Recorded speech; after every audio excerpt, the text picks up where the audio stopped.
예, 여러분 이제 그 포트폴리오에 대해서 우리가 좀 더 상세히 공부를 해보도록 하죠.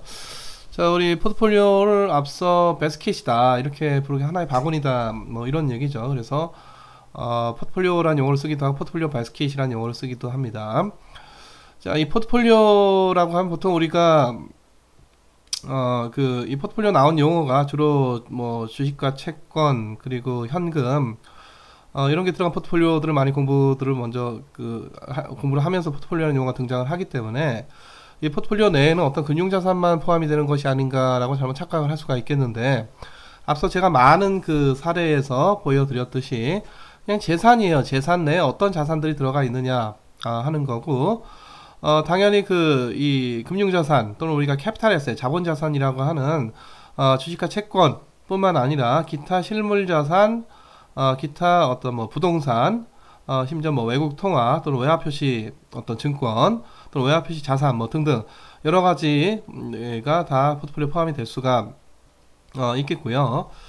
또 하나 국내 자산이냐 해외 자산이냐 이 구분보다는 앞서 얘기했듯이 원화표시 자산이냐 달러표시 자산이냐 라는 것이 중요하고, 자, 우리가 원화가 하나의 가치평가 척도 자산, 다시 말해서 유머레어면은, 자, 원화표시 자산은 그냥 원화 그대로 평가를 하면 되고, 달러 표시 자산은 달러로 프라이스가 나오기 때문에, 또 달러로 밸류가 나오기 때문에, 그거를 우리가 원화로 어떻게 평가를 할 것인가를 적당히 고려를 해야 되고요. 한 가지 우리가 달러 표시 자산을 원화 표시 자산으로 바꿀 수 있는 거는 그냥 우리 일반적으로 많이 알고 있는 환율 있죠, 환율. 그러니까 근데 환율이 이제 날마다 계속 변하는 이런 좀 문제가 있어요. 그래서 어떤 그때그때 실시간에 많이 변하는 거를 갖고 평가를 하는 게 또 그렇게 좋은 방식은 아니기 때문에, 뭐 그날의 그 환율을 갖고 달러 표시 자산을 원화 표시로 우리가 밸류를 바꾼다, 가치를 원화 표시 가치로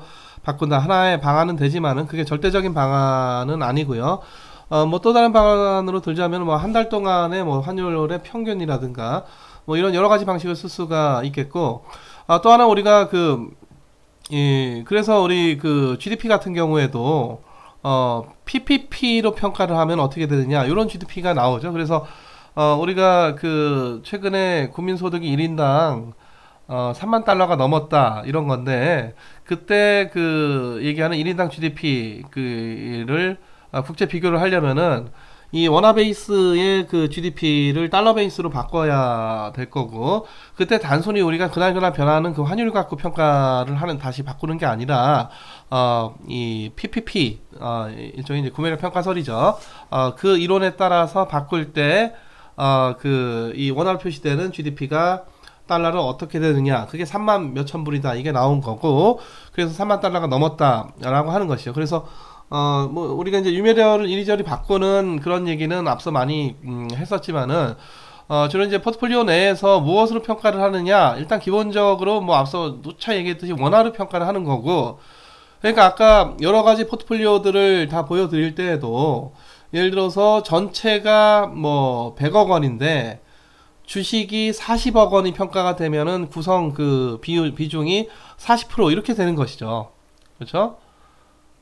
그래서 전체가 얼마냐 이것도 원화로 평가를 하는 거고, 그 중에 주식 자산이 총 얼마냐 이것도 다 원화로 평가를 하는 거고, 그래서 포트폴리오 결국 이제 우리 가치 평가를 해야 되고, 가치 평가를 하는 데 있어서 당연히 유매력을 정하고 들어가야 되는데, 별 얘기가 없으면 당연히 우리가 자국화폐를 갖고 평가를 하는 거고, 해외 자산, 다시 말해 해외 통화표시 자산에다 투자를 했다. 그 경우에는 결국 자국 통화표시를 어떻게 되느냐를 우리가 컨버팅하는 것은 이제 조금 우리가 고민을 해야 되는 그런 문제가 되겠습니다. 자, 일단 그래서 우리가 원화표시 자산이냐 외화표시 자산이냐, 주로 이제 외화표시 자산 하면 달러 표시 자산이죠. 유로 표시, 위안화 표시, 엔화 표시보다는 달러 표시 자산이 이제 중요하겠습니다. 자, 기타 그거 외에도 내가 여러분들한테 재산 포트폴리오를 한번 그려보라고 했는데, 혹시 여러분들의 인적 자본, 휴먼 캐피탈 거기다 넣으신 분 있어요? 그건 굉장히 창조적인 생각을 한 겁니다. 나의 재산 포트폴리오가 있는데, 내가 지금 갖고 있는 거는 예를 들어서 물적 자본은 얼마 안 되지만, 뭐 현금, 예금 뭐 등등 해서 얼마 안 되지만, 오히려 뭐 부채가 있을 정도지만, 예를 들어서 전체 포트폴리오 내에서 나의 인적 자본, 나의 지식과 경험과 내 육체와 뭐 등등 다죠. 이 휴먼 캐피탈, 인적 자본이 전체 내 재산 포트폴리오의 90% 된다. 이렇게 혹시라도 그리는 학생이 있다면 굉장히 좋은 생각을 한 겁니다. 당연히 휴먼 캐피탈이라고 하는 것도 내가 소유하고 있는 재산이에요. 그렇죠? 결국은 내가 이게 만약에 휴먼 캐피탈이 가치가 제로면은 내가 지금 어디 가서 일을 해도 돈 받을 가치가 없다는 얘기죠. 그래서 결국 이 나의 그 휴먼 캐피탈이 앞으로 미래에 나의 어떤 소득을 창출을 할 것이고, 그래서 뭔가 우리 사람 갖고 평가를 하긴 굉장히 비인간적인 얘기이지만은 내가 앞으로 미래에 창출해내는 캐시플로우를 적절한 할인율로 디스카운트한 게 그게 현재 나의 가치죠. 그게 나의 인적 자본, 인적 자산, 휴먼 캐피탈의 가치다. 그렇게 볼 수가 있겠는데, 물론 이제 인적 자본의 가치가 어떻게 되느냐를 평가를 하는 거는 쉬운 얘기는 결코 아니겠습니다. 그래서 기본적으로는 휴먼 캐피탈이라고 하는 게 이론적으로는 이 포트폴리오 내에 전체 포트폴리오 내에 들어가야 되는 게 맞지만은 이걸 넣는 방법이 쉽지가 않기 때문에 보통 이제 빼고 인적 자본 뺀 나머지 물적 자본의 포트폴리오를 갖고 얘기를 하고요. 우리가 이 수업의 그 금융상품론 코스에 제일 앞서 그 초반부에 얘기를 했듯이 국가 전체적인 자산, 그게 국부예요. 내셔널 웰스. 그래서 국부에 뭐가 있느냐? 그거 할 때 금융자산이나 이런 것들은 전부 다 어떻게 된다? 다 상쇄되고 사라진다. 라고 했고, 자, 거기에 휴먼 캐피탈이 들어간다, 안 들어간다? 이론적으로는 들어가야 되지만, 우리나라 국부라고 하는 1경 3천조 원에는 이 우리나라 국민 전체의 그 우수한 인적 자본, 그 휴먼 캐피탈은 합산되지가 않는 거고, 왜냐하면은 사람의 가치를 평가하기가 있기는 있지만은 쉽지 않은 일이기 때문에 그런 것이죠. 자, 사람의 가치 하면은 굉장히 우리가 비인간적인 얘기지만은 옛날에 그 노예제도가 있을 때의 노예들을 생각을 해볼까요? 노예라고 해서 다 가격이 같습니까? 노예를 막 샀다 팔았다 하죠. 막 사람들이. 물론 굉장히 안 좋은 굉장히 본건적인 그런 제도들이죠. 근데 지금 우리 수업의 편의상 사람의 가치란 무엇인가를 얘기하기 위해서 지금 노예의 가치를 한번 얘기를 해보겠습니다. 자, 노예에 따라서 가격이 다 달라요. 다 다르기 때문에 노예 한 명을 단상에다 올려놓고 나는 이거 팔 건데 살 사람 경매해보세요 해서 제일 높은 가격 부르는 사람한테 팔고, 이거 아마 여러분들 영화에서 종종 봤을 겁니다. 노예가 누구냐에 따라서 그 밸류가 달라져요. 그렇죠? 물론 이론적인 노예의 가치는 이 노예가 앞으로 나에게 가져다 주는 경제적 이익, 미래의 경제적 이익을 적절히 할인하면은 그게 노예의 가치가 되겠죠. 그렇죠? 이론적으로는 굉장히 비인간적인 얘기, 계속 비인간적이라고 하는데, 그게 노예의 그 가격, 그 가치, 그게 일종의 인적 자본의 가치가 될 거고, 당연히 그 노예, 우리 아파트마다 모든 아파트가 다 가격이 똑같지가 않듯이 노예마다 남자냐 여자냐 나이가 얼마냐, 또는 굉장히 키가 크냐 작냐, 또는 힘이 좋으냐 안 좋으냐, 등등등 여러 가지 다 고려를 해서 가격이 다 달라진다. 자, 아파트도 새로 지었냐, 지은 지 오래되었냐, A급 업체가 지었느냐, 아니냐, 또는 지하철역에 가깝냐, 가깝지 않냐, 또 시내하고 굉장히 가까이 있냐, 그렇지 않냐, 층이 몇 층에 있느냐, 등등 이런 거에 따라서 아파트 가격이 다 각양각색 다 달라지듯이, 당연히 그 노예의 가치도 노예의 여러 가지 특성들에 따라서 당연히 노예의 가치가 달라질 것이고, 그게 바로 그 사람의 가치에 대한 이그젬플이다, 이렇게 볼 수는 있겠습니다. 물론 좋은 사례는 글쎄 제 이그젬플로는 좋은 사례인지 모르겠지만은 우리 굉장히 반윤리적인 그런 제도였었던 것이죠. 자, 그래서 결국은 내 전체 부가 얼마냐, 한번 여러분들 앞서 문제 파악해 보셨어요? 나의 재산 포트폴리오가 얼마 되느냐, 또 우리 부모님, 우리 집 전체의 재산 포트폴리오가 얼마가 되느냐, 이거 한번 해보셨어요? 쉽지 않죠? 결코 쉽지 않아요. 그렇다 보니까 우리나라 국가 전체적인 국부가 얼마가 되느냐, 이건 더더욱 쉽지 않은 어마어마하게 어려운 문제이다 보니까 1년에 한 번씩 업데이트를 하는 게 아니라 보통 한 4, 5년에 한 번씩 그 국부 조사를, 이 자본스탁 조사를 해가지고 한국은행에서 한 4년 내지 5년에 한 번씩 국부 통계를 계속 업데이트를 하고 있는 그런 상황이고, 결국 국부 통계라고 하는 게 우리나라 전체의 재산 포트폴리오가 어떻게 되느냐를 따지는 그런 문제가 되겠습니다. 자, 또 하나는 내 포트폴리오에 어떤 자산들이 들어가 있느냐를 따지는 것도 쉽지가 않고, 각 자산들의 가치가 얼마냐를 정확히 평가하는 것도 쉽지가 않아요. 이게 여기서 이제 가치는, 예를 들어서 내가 아파트 들고 있는데, 뭐 아파트가 예를 들어서 뭐 내 맘 같아서는 10억이라고 평가를 하고 싶지만, 그래서 내 포트폴리오에 있는 아파트가 10억 이렇게 해도 되겠냐? 그건 자기 주관적인 평가고, 우리가 보다 객관적인 평가를 해야 되는 거고, 자, 보다 객관적인 평가는 내가 이 아파트를 시장에다 내다 놨을 때 시장에 얼마에 팔리겠느냐, 요걸 갖고 평가를 해야 되고, 이른바 시가, 마켓 밸류죠. 마켓 밸류. 근데 이 시가를 또 구하기가 쉽지가 않은 게, 상장된 주식과 같이 수시로 거래가 되는 거는 계속 실시간으로 계속 그 거래 체결이 되면서 가격이 나오는 거지만, 우리 집 아파트가 어디에 상장돼 있습니까? 뭐 상장돼 있거나 안 돼 있건 간에 이게 뭐 수시로 막 샀다 팔았다 하는 그런 자산이에요? 내가 산지 10년 됐는데 아직까지 한 번도 샀다 팔았다 한 적이 없다. 그런 자산이죠. 그럼 이거 시가가 얼마냐? 굉장히 어려운 문제입니다. 그렇죠? 그래서 뭐 이런 문제들, 물론 이제 요즘 이제 부동산 앱 같은 게 많이 나와가지고 집안 같은 거 이렇게 찍어보면은 일반 주택들은 좀 평가하기가 어렵다 보니까 가격이 잘 안 나오는데, 아파트 같은 거 보면은 그 아파트는 가격이 나와요. 거기에 그 직방이라는 회사가 갖고 있는 부동산 데이터를 갖고 예측한 일종의 추정시가. 그래서 지금 네가 갖고 있는 집은 이 정도 가치로 평가가 된다라고 직방이라는 앱에서 그렇게 평가를 하고 있는 거고, 그 이제 다른 앱 보면 또 좀 다르죠, 그 추정시가가. 그래서 그게 뭐 일률적이지도 않고 절대적이지도 않아요. 이게 우리가 주식시장처럼 활발하게 거래가 되는 그런 자산이면은 전혀 문제가, 시가평가, 마킹 투 마켓 하는 거가 그렇게 어려운 일이 아니겠으나, 사실 주관적인 가치는 사실 이게 중요하지가 않은 거고, 이건 지금 내 포트폴리오 가치를 평가를 하고자 하는 데 있어서 보다 객관적인 시가로 평가를 하는 게 그나마 최선의 방법인데, 물론 시가가 또 최선책이냐, 그거에도 또 여러 가지 이론의 여지가 있을 수가 있습니다. 하지만 우리 보통 교과서적으로는 시가가 가장 좋다라고 하고, 그래서 이 회계라고 하는 게 이제 기업 회계에 대해서 기업이 갖고 있는 자산들의 가치를 평가를 해야 총 자산이 얼마다 이게 나오게 되는 건데, 그래서 이제 IFRS 최근 이제 회계 기준에서는 기업들의 가치를 당연히 이제 보다 이제 시가에 가까이 평가를 해라, 이런 것들이 기본적인 그 원리인데, 뭐 그럼에도 불구하고 그 이 마켓 밸류, 마킹 투 마켓을 하는 거는 결코 쉬운 일은 아니다, 이렇게 볼 수가 있겠습니다.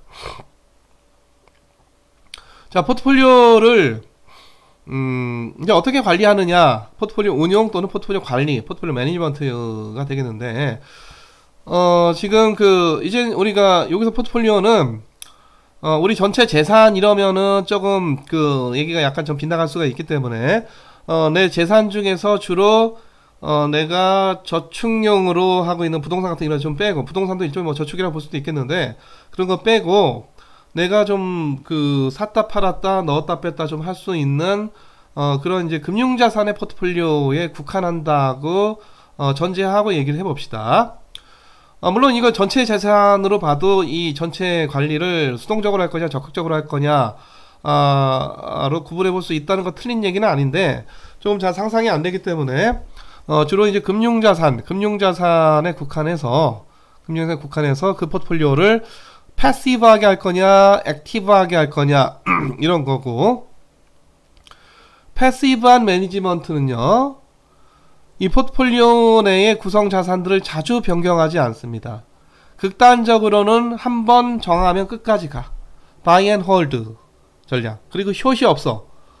숏이 없어. 그래서 방금 전에 제가 뭐라고 했죠? 기본적으로 이제 바이 앤 홀드 하는 그런 전략이고, 보통 우리가 또 롱 온리 전략이라고 해서 숏이 없어요. 공매도 이런 게 없는 그런 이 자산관리 전략, 그게 바로 패시브한 매니지먼트고, 그래서 우리가 상업적으로 출시되는 뭐 주식형 펀드 같은 거 이렇게 보면은 펀드 중에 공모 펀드가 있고 뭐가 있고 사모 펀드가 있고, 그래서 사모 펀드에는 또 뭐 주로 이제 헤지 펀드가 있고 또 뭐 PF가 있고 뭐 등등 이런 얘기 했었죠. 주로 공모 펀드가 어디에 수동적 관리에 해당한다라고 보시면 되고, 이 사모펀드 중에서 주로 헤지 펀드가 헤지펀드가 어디에? 이 적극적 관리에 해당한다. 이렇게 보시면 되고요. 자, 이 그 중요한 특징은 한 번 사서 들고 가는 게 아니라 이른바 마켓 타이밍이라고 해가지고 최대한 싸게 사서 비쌀 때 팔려고 하는 그런 노력을 합니다. 물론 노력대로 잘 되지는 않죠. 인간이 신이 아닌 이상은.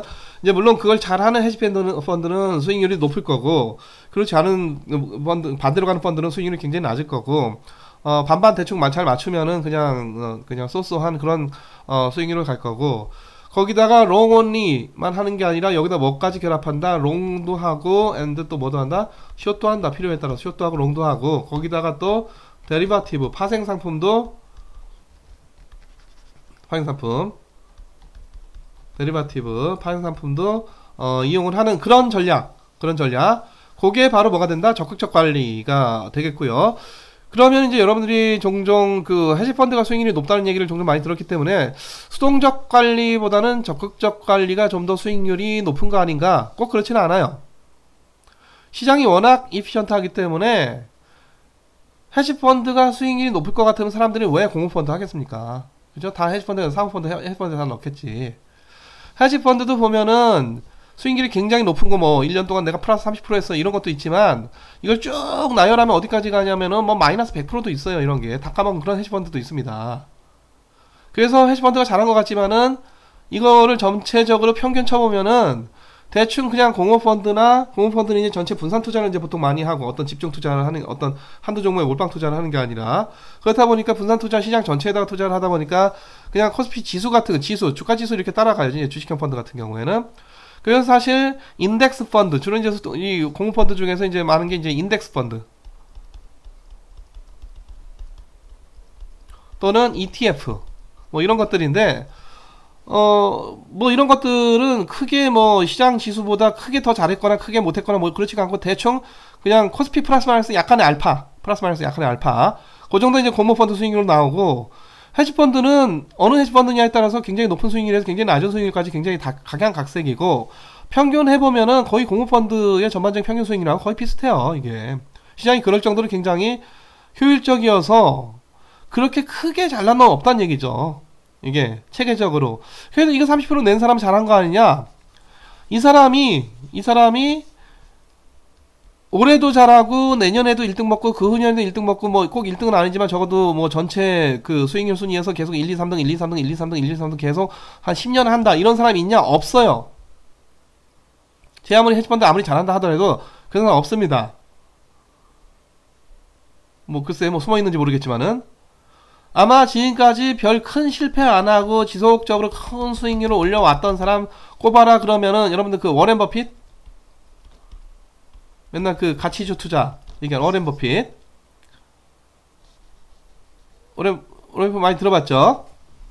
이 사람 정도? 전세계 딱 한 명 정도? 이 정도 있고 뭐 크게 시장 전반적인 어떤 그 이 코스피, 그러니까 우리나라 지금 코스피보다 항상 체계적으로 잘한다 이런 사람들은 안 나온다는 거죠. 어쩌다 한번 잘할 수는 있는데 그게 상당히 우리가 바이 찬스 운 때문에 그런 것 같다라고 보는 게 더 타당하지, 그 사람의 어떤 특별한 그 펀드 매니저 자체의 능력이 있어서 남들과 구별되는 대단한 능력이 있어서 거의 뭐 신에 가까운 능력이 있어서 남들보다 잘 알아봐서 오를 주식 잘 꼽고 내릴 주식 잘 꼽아서 오를 주식에다가 사고 내릴 주식 숏하고 공매하고 막 해서 뭐 굉장히 운용을 잘하더라.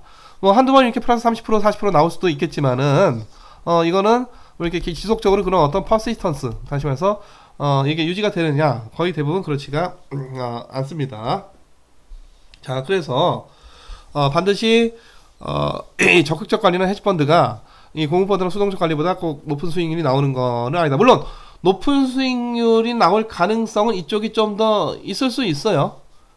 상당히 높은 수익이 나올 수 있어요. 근데 대신 굉장히 큰 손실을 볼 가능성도 같이 있는 것이죠. 그렇죠? 반면에 이제 공모펀드는 그 뭐 코스피에 비해서 적당히 높은 수익률 또는 적당히 낮은 수익 그 정도의 확률 분포가 있는 거고, 이 헤지펀드나 사모펀드 같은 경우는 이제 수익률의 그 분포가 상당히 퍼져 있어서 높은 수익률이 나올 수도 있고 낮은 수익률이 나올 수도 있고 표준 편차가 굉장히 좀 크다 이렇게 볼 수가 있겠고요.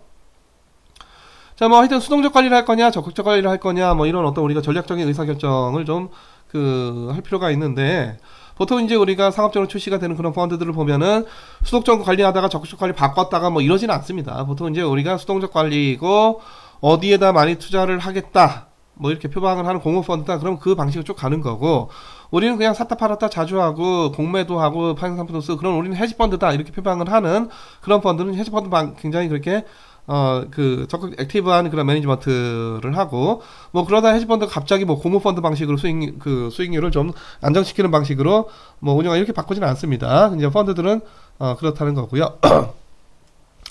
자, 이제 그 포트폴리오에 대한 의사결정이라고 하는 거는 결국은 이제 어느 자산 넣을 거냐, 이 바구니에다가 뭐 담을 거냐 이 문제죠. 이른바 이제 asset allocation이 되겠고요. 그래서 어떤 자산 포트폴리오 구성해야 되느냐 문제고, 자, 또 하나는 예를 들어서 내가 그 주식 10종목 뽑았다. 지금 내가 주식 포트폴리오가 있는데 10종목 뽑았다. 근데 나는 지금 이거 지금 내가 1억 정도가 있다. 그럼 이거 10종목을 이제 우리가 어떻게 여기다가 넣을 거냐 문제인데, 각각 1000만원씩 삽니까? 이건 이제 보통 얘기하는 동일가정 포트폴리오고, 이거를 동일가정으로 할 거냐, 어떤 건 좀 많이 담고, 어떤 건 좀 적게 담고, 어떤 건 좀 뭐 적당히 담고, 뭐 등등 이와 같이 10개 종목을 좀 비중을 어떤 건 50% 담고, 어떤 거는 뭐 10% 담고, 어떤 거는 뭐 1% 담고, 이와 같이 좀 비중 각각의 그 10개 비중을 어떻게 할 거냐. 오늘 이제 10개면 이제 9개 비중 결정하면 이제 하나의 비중은 자동으로 결정이 되는 것이죠. 100%니까. 어떻게 할 거냐. 요게 이제 바로 이 포트폴리오의 운용 전략, 이 포트폴리오 운용 전략이 되겠습니다. 그래서 결국 이제 비중이라고 하는 거는, 자, 비중을 우리가 계산하려면 각각의 자산들이 얼마냐, 각각의 자산들이 얼마냐가를 하나의 유메레어로, 하나의 유메레어로 평가를 해야 되죠. 어떤 거는 현금 화폐로 평가하고, 어떤 거는 외화로 평가하고, 어떤 거는 금으로 평가하고, 이러면 비중 나와요 안 나와요? 당연히 안 나오지. 그러니까 내 지금 포트폴리오에 삼성전자가 있고, 예를 들어 LG전자가 있고, 현대차가 있는데, 이거는 내 1000만원어치가 있고, 이거는 2000만원어치가 있고, 이거는 내가 1000만원어치가 있어서 전체로 4000만원어치가 있어요. 이런 게 나와야 4천만원 중에 1000만원은 이건 25%고 이거는 50%고 다시 또 이거는 25% 이러면 구성 비중이 나오는 거잖아요. 이게 되려면은 결국은 내가 가치평가를 뭐로 할 거냐 이거를 정해야 되고, 당연히 우리나라 경제, 우리나라 교과서에서는 뭘로 원화 베이스로 평가를 하고, 미국 교과서, 미국 사람들은 당연히 뭘로 달러 베이스로 평가를 하겠죠.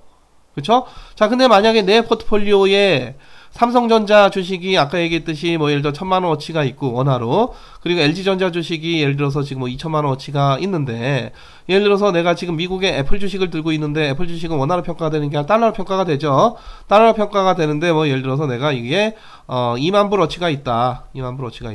자, 이거는 원화고 이거는 달러고 이렇게 하면 되겠어요? 그래서 전체 밸류가 얼마, 이게 안 나오겠지 당연히. 비중도 안 나오고. 그러니까 지금 내가 원화 경제 살고 있으니까, 한국 사람이니까 결국은 애플 갖고 내가 미국 가서 물건 살 거 아니고 어디에서 한국에서 결국 살아야 되니까, 삼성전자 1000만원어치, 예를 들어서 이게 LG전자 2000만원어치, 애플의 2만불이 뭐 우리 지금 뭐 환율을 대충 평가하면은 이게 뭐 예를 들어서 2500만원 정도 된다. 요게 위메리얼 바꿔줘야 되는 거죠. 뭘로? 달러에서 뭘로? 원화로 바꿔서. 그래서 전체 나는 얼마치? 5500만원어치의 포트폴리오 5500만원어치 포트폴리오가 있고, 삼성전자는 5500만원 중에서 1000만원, LG전자는 5500만원에서 2000만원, 미국 애플 주식은 5500만원에서 얼마? 2500만원의 비중을 차지하고 있다. 각각 비중은 5500분의 1000, 5500분의 2000, 5500분의 2500, 여러분들이 직접 계산을 해 보시기 바랍니다. 자, 그래서 뭐 계속 내가 누차 얘기하듯이 하나의 척도로 평가를 돼야 된다는 거고요. 주식은 원화로 평가하고 채권은 뭐 달러로 평가하면 되겠습니까? 당연히 안 되겠지. 하나의 가치 척도는 뭘로 해야 되냐? 당연히 원화 베이스, 미국 사람은 달러 베이스 가 되는 것이죠. 자, 또 하나 그 중요한 이 포트폴리오 운용에 있어서의 중요한 전략적으로 결정해야 되는 거는 어떻게 구성을 해야 되느냐. 이제 한번 구성이 됐어. 이게 포트폴리오가 구성이 되고, 이거 계속 언제까지 끌고 갈 거냐? 언제까지? 물론 이제 나 죽을 때까지 하는 거죠. 내가 죽을 때까지, 내가 여기다 뭐 관여할 수 없을 때까지 하는 건데, 그래서 결국 그거 말고 이 구성된 포트폴리오의 이 구성을 변화시키지 않고 언제까지 끌고 갈 거냐? 요 문제. 다시 말해서 얼마 지나고 나서 일부 자산은 팔고 일부 자산은 더 사고 어떤 이 중에 10개 자산 중에 없었던 또 다른 새로운 자산을 11개로 늘릴 것이냐 또 12개 늘릴 것이냐 뭐 등등등. 그래서 언제 어느 시점 지금 내가 이미 구성 다 완료했는데 하루 지나고 나서 할 거냐 한 달 지나고 나서 할 거냐 1년 지나고 나서 할 거냐 이른바 investment horizon. 그러니까 보통 우리가 조금 한자어라 좀 이상한데 투자 시계라고 하죠. 투자 시계. 우리 보통 앞에 뭐 시야가 잘 안 보여 할 때 시계가 어떻다 뭐 그때 그 용어가 되겠는데 투자 시계. investment horizon. 또 하나는 요것도 이제 잘 결정을 해야 되고 이게 그러니까 기간은 좀 길게 할 거냐 좀 짧게 할 거냐. 근데 이제 공모펀드는 기본적으로 이걸 길게 하는 거고 수동적 그 전략은 또는 사모펀드나 적극적 전략은 이거 굉장히 짧게 하는 거고 이런 거죠. 그래서 헤지펀드는 막 수시로 막 샀다 팔았다 하는 거죠. 계속 어떻게 이 포트폴리오 구성이 계속 변하는 거고 인덱스 펀드는 처음에 인덱스하고 동일하게 최대한 동일하게 구성하는 그냥 끝까지 쭉 그냥 만기까지 그냥 이 인덱스 펀드 이제 펀드 만기가 있거든요.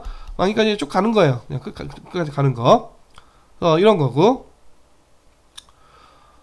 그래서 이거는 이제 어떻게 결정해야 되느냐, 이것도 이제 전략적으로 결정을 해야 되는데, 이것도 뭐 지멋대로 해야 될 문제는 아닌 거고, 또 하나는 변경될 시기가 와서 어떻게 변경할 거냐 하는 것도 쉬운 문제는 아니죠. 여기서 지멋대로, 내 그냥 생각나는 대로 내 기분 따라 저건 대충 오를 것 같아서 사고, 저건 떨어질 것 같아서 팔고, 별로 좋은 전략이 아니지. 그쵸? 그래서 이것도 어떤 근거를 갖고 우리가 변경을 할 거냐, 하는 뭐 그런 건데 최근에 와서는 사람이 하는 것보다는 뭐 AI나 로보 어드바이저가 더 하는 게 뭐 나은 것 같다. 글쎄 나은 것 같은지는 뭐 좀 몇 년 지나봐야 알겠어요. 그래서 뭐 과연 그런가는 좀 봐야 되는데 하여튼 이런 것들은 내가 결정 안 하고 뭐 빅데이터 분석해서 뭐 AI가 하라는 대로 한다. 그리고 이제 AI가 하라는 대로 내가 또 수동적으로 샀다 팔았다 하면 굉장히 어려우니까 시간이 좀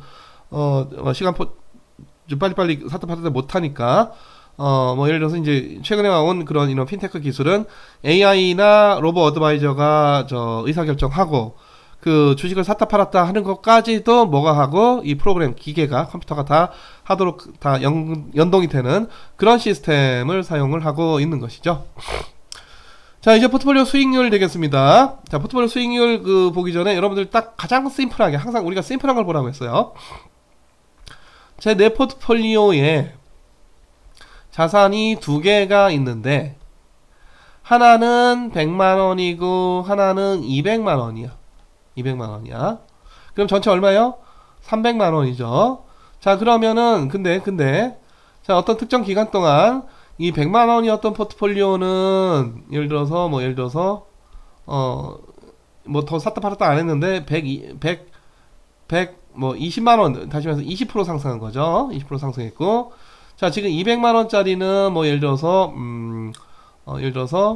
요게 뭐 210만원이 됐다고 합시다. 210만원. 그럼 이거 얼마? 210만원이면은 5% 상승한 거네. 자, 그럼 전체적으로 이거 120이니까 210이니까 전체 얼마요? 330만원이 된 거네. 330만원. 자, 이런 경우에 그럼 이 포트폴리오 전체적으로는 300만원이 330만원 됐으니까 몇 프로 상승한 거야? 10% 상승한 거죠. 10% 상승한 거. 자, 그럼 요거하고 요게 어떤 관계가 있겠느냐 하는 건데, 일단 여러분들이 봐야 되는 게 이 두 개를 단순 평균하면은 얼마입니까? 단순 평균하면은 얼마야? 이게 12.5%네. 그쵸? 12.5%랑 이거랑 같아요? 달라요? 당연히 다르지. 다르죠? 자, 그래서 중요한 사실, 각 포트폴리오의 수익률을 단순 평균 하면은 전체 포트폴리오의 수익률 나온다 안 나온다? 안 나온다. 당연히 우리가 이거 여러분들 뭐 이런 포트폴리오 수익률에 관련된 이런 어떤 교과서적인 이론 이거 알기 전에 상식적으로 우리가 생각을 하건데, 얘는 비중이 적고 얘는 비중이 크잖아요. 그쵸? 그러니까 지금 비중이 적은 게 지금 20% 이거에 대해서 비중 적은 데는 얼마를 전체 3분의 1이잖아 전체에서 이게. 그리고 비중이 이건 커. 300 중에서 얼마야? 이거 5% 이거 얼마라고? 다시 앞으로 가겠습니다. 자, 아까 지워졌네요. 200이 210 됐으니까 얼마? 5%인데 여기에 대해서는 가중치 얼마 줘야 돼? 3분의 그러니까 가중평균 해야 돼. 가중평균. 단순평균이 아니라 2분의 1, 2분의 1 줘야 되는 게 아니라 이쪽은 3분의 1을 주고 이쪽은 뭐를 주고 이쪽은 3분의 1을 주고 다시 말해서 20%에다가 곱하기 3분의 1 더하기 5%에다가 어떻게 곱하기 얼마? 3분의 2 이거를 계산해 보시면은 여러분들이 알겠지만 얼마가 나오는데 정확히 10%가 나오게 되겠습니다. 다시 말해서 가중평균한다. 가중평균한다. 이때 가중치는 시가, 가격. 전체 300만원 중에서 100만원치 3분의 1. 전체 300만원에서 얼마? 200만원 3분의 2.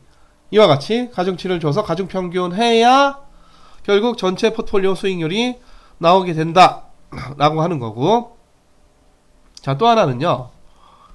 또 하나는 제가 여기서 방금 전에 요거 예를 들 때 아이고 지워졌네. 요거 10에서 100에서 120 된다고 했을 때 수익률 어떻게 계산했어요? 20%라고 했잖아. 자, 20% 이거 어떻게 계산된 거야? 이렇게 계산된 거죠? 연속복리 수익률이야, 이산복리 수익률이야. 당연히 뭐다? 이산복리 수익률이다. 다시 말해서 100이 얼마가 됐다? 120이 됐다. 이렇게 계산해서 이게 뭐가 된 거다? 20%가 된 거지. 20%가 된 거예요. 자, 이 포트폴리오 수익률 계산할 때 이거 로그 120 빼기 로그 100 계산하면은 안 될 것도 없는데 계산해도 되는데 이것이 잘 안 써져서 미안합니다. 다시 쓸게요. 이게 그 연속복리 수익률이죠. 로그 120에서 로그 100 물론 이렇게 계산하면 이거 정확히 0.2보다는 어떻게 돼? 0.2보다는 작게 나온다고 했죠. 컨티뉴어스하게 계산하면은. 자, 이렇게 계산을 하는 게 잘못됐다가 아니라 그렇게 계산된 그 컨티뉴어스한 수익률이 있을 거고 또 이렇게 계산된 또 컨티뉴어스 수익률이 있을 텐데 그거를 가중평균해도 전체 컨티뉴어스한 수익률 나올까 안 나올까? 그거는 안 나옵니다. 그건 안 나와요. 어떻게 계산할 때만 어떻게 디스크리트하게 계산되는 수익률에 대해서만 방금 전에 이런 가중평균할 때 전체 포트폴리오의 수익률이 나오겠네. 물론 전체 포트폴리오의 수익률도 연속복리가 아니라 이산복리 수익률이죠. 그러니까 300이 330 된 거는 로그 330 빼기 로그 300 해서 계산돼서 10%가 된 게 아니라 300분의 얼마? 300분의 330 빼기 330 빼기 얼마? 300 이렇게 계산해서 10% 이게 나오게 된 것이죠. 아시겠죠? 자, 그래서 지금 여기 나오는 거는 결국은 요 식인데요. 아까 두 개의 자산이면은 전체 포트폴리오 두 개 자산이면은 첫 번째 자산 수익률과 두 번째 자산 수익률을 weighted average 하나는 오메가 이게 자산 두 개니까 하나는 1 빼기 오메가겠네. 두 개니까. 그쵸? 이렇게 weighted average를 하면은 전체 포트폴리오 수익률이 나온다라는 얘기고 요거는 자산이 몇 개로 이제 이건 굉장히 우리가 심플리파이 시켜서 생각한 거고 요 그대로 익스텐션 확장시켜서 자산이 몇 개 있다? n개 있다. n개 있으면 어떻게 되겠느냐? 자, 요거 조금 더 우리가 복잡성을 풀어서 세 개 자산 해볼까? 세 개 자산? 그러면은 포트폴리오 수익률은 첫 번째 자산, 두 번째 자산, 세 번째 자산인데 첫 번째 자산의 웨이트 첫 번째 자산이 몇 프로 차지하고 있냐 이거죠? 두 번째 자산의 웨이트 그죠? 그리고 세 번째 자산의 웨이트인데 세 번째 자산의 웨이트 여기 들어가는 거는 요거는 두 개만 정해지면 정해져 어떻게? 1 빼기 오메가 1 오메가 2 이렇게 정해지는 것이죠. 그래서 반드시 이 웨이트와 웨이트의 합은 반드시 뭐가 돼야 된다? 1이 돼야 되고 요거 웨이트 이 웨이트 요거 합은 다 뭐가 돼야 된다? 당연히 합은 1이 돼야 돼서 세 개짜리도 그냥 웨이티드 에버리지를 하면은 뭐가 된다? 포트폴리오 수익률이 된다 라는 것이고 n개짜리도 당연히 우리가 웨이티드 에버리지를 하면 되는 건데 여기서 중요한 거는 이거 W1, W2에서 WN까지를 다 합하면 W1 더하기 W2 해가지고 어디까지 n개를 다 웨이트를 다 합하면 웨이트의 합은 반드시 뭐가 돼야 된다? 1이 돼야 반드시 1이 돼. 반드시 1이 돼야 돼. 그죠? 1.1 돼도 안 되고 2 돼도 안 되고 반드시 얼마가 돼야 된다? 1이 돼야 되겠습니다. 아시겠죠? 자, 근데 요거는 자, 두 개 자산을 봅시다. 자, 두 개 자산 포트폴리오는 자, 내가 자산 구성을 했어요. A란 자산이 있고 B란 자산이 있어. 이미 자산 구성이 되어 있기 때문에 이 웨이트도 알고 요 웨이트도 알아. 그쵸? 그래서 웨이트 곱하기 요게 얼마 상승할 거냐가 RA고 요게 얼마 상승할 거냐 요게 RB야. 근데 요거는 확률 변수죠. 요거는 그래서 RA 곱하기 RB야. 그쵸? 자, 그래서 사전적으로는 이 두 개는 확률 변수입니다. 그쵸? 자, 근데 요 웨이트는 뭐야? 요거는 확률 변수가 아니라 이거는 정해져 있고 미리 아는 거죠. 요거는 확률 변수가 아닙니다. 만약에 x도 확률 변수고 y도 확률 변수인데 확률 변수를 곱하면 이 곱한 확률 변수 굉장히 복잡한 얘기야 이게. 하지만 얘는 뭐다? 그냥 상수야 상수. 확률 변수 아니란 얘기죠. 그러니까 확률 변수가 있는데 어떤 상수를 곱하고 어떤 확률 변수가 있는데 상수를 곱해하고 우리가 선형적인 계산 더하기 빼기 정도 한다. 이거는 굉장히 우리가 다루기가 쉬워요.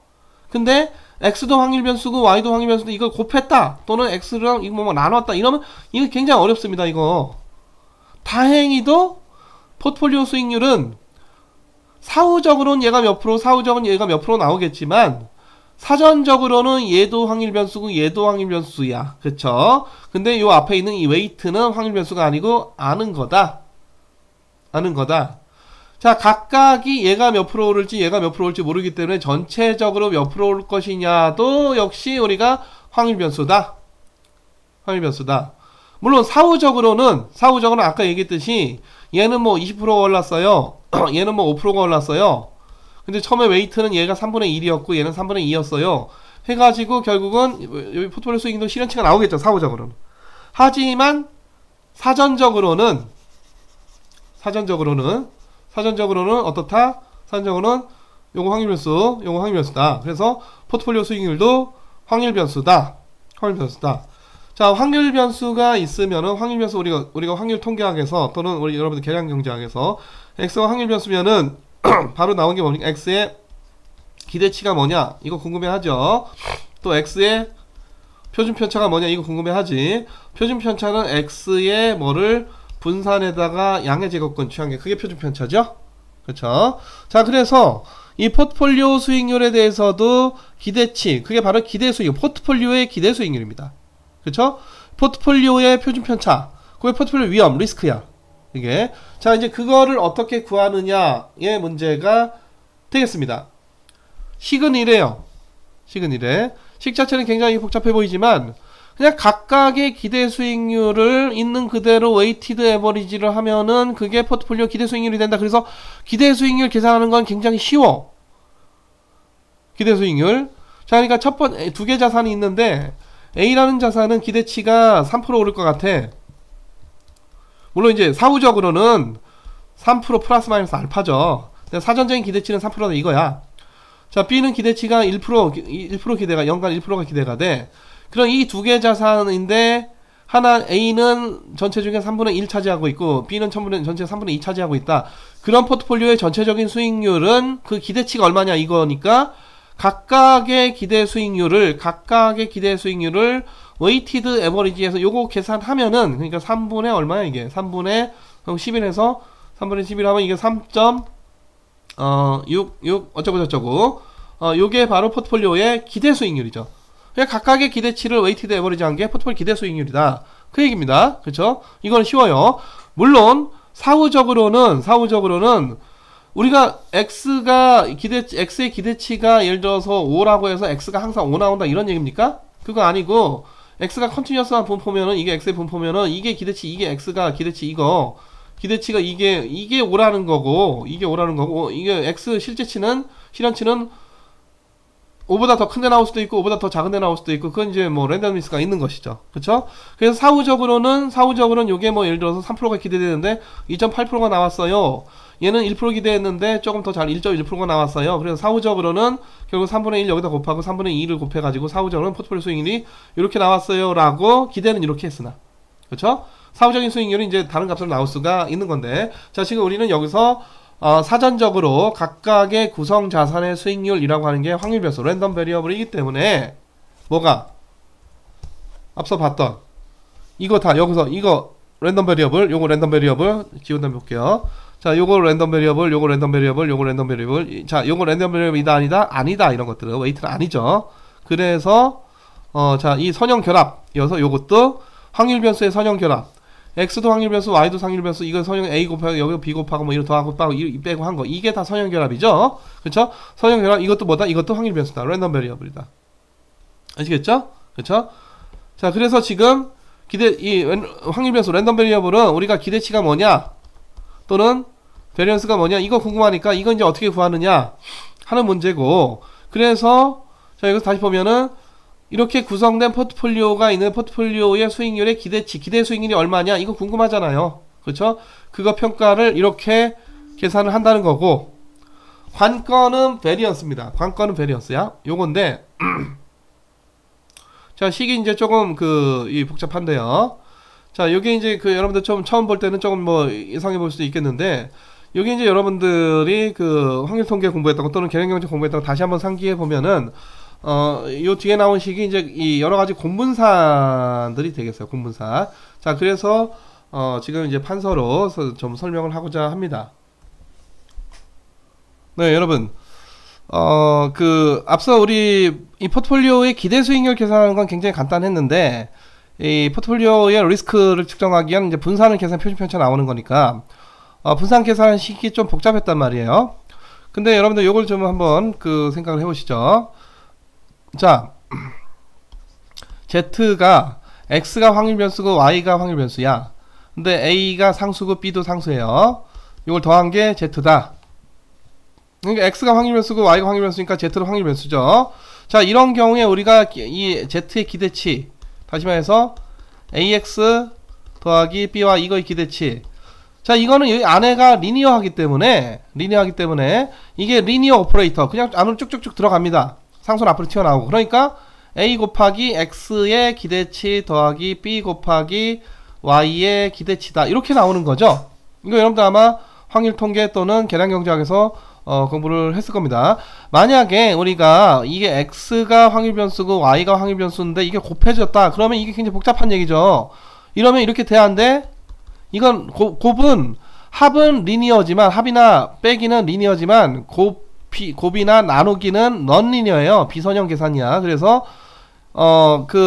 X의 기대치에다가 Y의 기대치를 곱한 거, 이거 일반적으로 됩니까? 안 됩니까? 일반적으로 이거 안 되죠. 물론 X하고 Y가 서로 간에 이게 독립이다, 인디펜던트하다, 독립 표시인데, 그러면은 이게 되는데, 일반적으로 이 곱에 대해서 익스펙테이션이 이렇게 쏙쏙 이렇게 들어가면은 안 되겠고, 이렇게 리니어한 계산에 대해서는 이게 리니어 오퍼레이터로서 안으로 그냥 쏙쏙쏙 다 쭉쭉 들어가 주면은 되겠습니다. 그래서 기대치 계산하는 거는 굉장히 쉬운 거예요. 그러니까 아까 포트폴리오의 이 기대 수익률, RP의 기대 수익률은 그냥 이게 익스펙테이션의 리니어 오퍼레이터로서 쭉쭉쭉 막 들어가는 거죠. 그래서 오메가1 첫 번째 자산의 기대치, 그리고 두 번째 자산 오메가2 두 번째 자산의 기대치, 뭐 이런 식으로 해서 결국 n개다 그러면 n번째 자산의 기대치 이렇게 들어가는 건데, 자, 다시 처음으로 가서 문제는, 자, 만약에 베리언스 AX 더하기 BY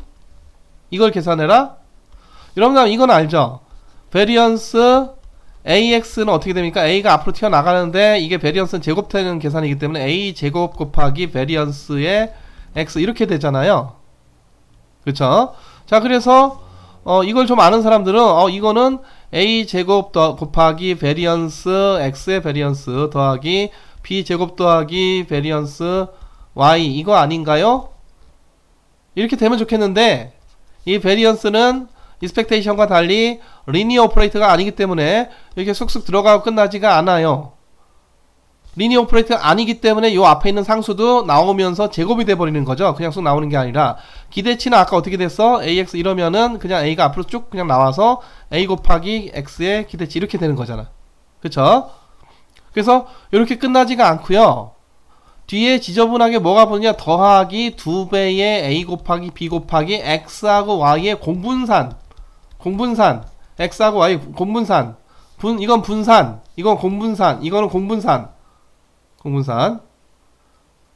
자, 우리가 보통 이게 샘플에서 분산을 어떻게 계산합니까? 물론 이제 우리가 엑셀에다가 그 데이터를 쭉 넣고 X의 분산 계산해라, Y라는 데이터 쭉 넣고 Y의 분산 계산해라, 엑셀에서 이거 다 뭐를 VAR 요런 펑션을 쓰면은 계산이 되고요. 또 하나 이 엑셀에 보면 core VAR 요런 펑션이 있어요. 그래서 여기다 컴바 찍고 X쪽 어레이 넣고 이 Y쪽 어레이를 넣으면은 공분산이 다 이제 계산이 됩니다. 그래서 요거는 공분산 X하고 Y가 얼마나 그 같이 베링 하는데 같이 베링 하느냐 뭐 이런 거고, 그래서 보통 이제 삼포도가 X하고 Y의 삼포도가 데이터가 뭐 이런 식으로 이렇게 찍힌다.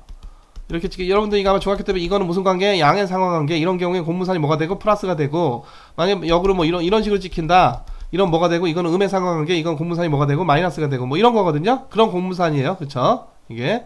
자, 그래서 공분산 텀이 이렇게 반드시 들어가게 된다. 우리가 베리언스를 갖고 계산할 때는. 자, 그래서 우리가 요거 하나 더 확장해 봅시다. 베리언스 ax 더하기 by 더하기 cz라고 합시다. a, b, c는 상수, x, y, z는 확률 변수. 그런 경우죠. 자, 이거 a 제곱 x의, 자, 베리언스 귀찮으니까 그냥 v를 표시할게요. x의 베리언스 더하기 b 제곱의 y의 베리언스에 더하기 c 제곱의 어떻게 z의 베리언스로 끝나는 게 아니라 더하기 2배의 a 곱하기 b 곱하기 뭐 코베리언스 x하고 뭐 y의 코베리언스에 더하기 또 있어요. 2배의 곱하기 b 곱하기 c 곱하기 코베리언스, 이번에는 bc가 곱했으니까 이거는 y하고 z, y하고 z. 자, 그리고 2배의 c 곱하기 a 곱하기 공분산, 이거는 z하고 x 이렇게 되겠죠. 이렇게 나옵니다. 자, 그래서 이건 이제 확장한 버전이에요. 이건 이제 확장하는 거지. 자, 근데 여러분들이 좀 여기서 또 알고 있어야 될 게, 이 공분산은 x하고 y의 공분산을 구하나 y하고 x의 공분산을 구하나 어떻다? 두 개가 같다. 자, 또 하나는 같은 놈의 공분산을 구해라 그러면은 x하고 x의 공분산 구해라 그러면 자기 자신의 뭐다? 분산이다. x 자기 자신의 공분산 같이 다니는 그거는 서로 자기 자신의 뭐다? 분산이다. 자, 또 하나는 이 공분산 ax하고 by 이렇게 되면 이거 어떻게 될까요? 요 개수들이 앞으로 상수가 툭툭 튀어나갑니다. 그래서 a 곱하기 b 공분산 x하고 y의 공분산 이렇게 나와요. 이렇게 나와. 자, 또 하나는 우리가 어떤 상수의 베리언스는 뭡니까? 상수는 베리에이션이 없으니까 제로고. 자, 또 하나는 어떤 확률 변수와 어떤 상수의 공분산, 이거 상수 가만히 있으니까 코베링 할 리가 없지. 이것도 뭐가 된다? 제로가 된다. 자, 이런 것들을 여러분들이, 이거 이제 확률 통계학에서 나오는 건데, 물론 그거 다시 공부하라는 거 아닙니다. 그냥 이 정도 알고 있으면 돼요. 이 정도 알고 그냥 있는 그대로 여기서 뭔가 해결하려고 해야지, 자꾸 우리가 과거지향적인 공부를 하려고 하면 안 돼. 자꾸 과거 내가 통계학 기초가 없나 보다, 뭐 예를 들어서 내가 뭐 미시경제학 기초가 없나, 자꾸 과거로 돌아가는 공부를 하면 안 되고, 그냥 이거 어려운 거 있어도 그냥 있는 그대로 지금 제가 얘기한 대로 하면 되는 거죠. 그렇죠?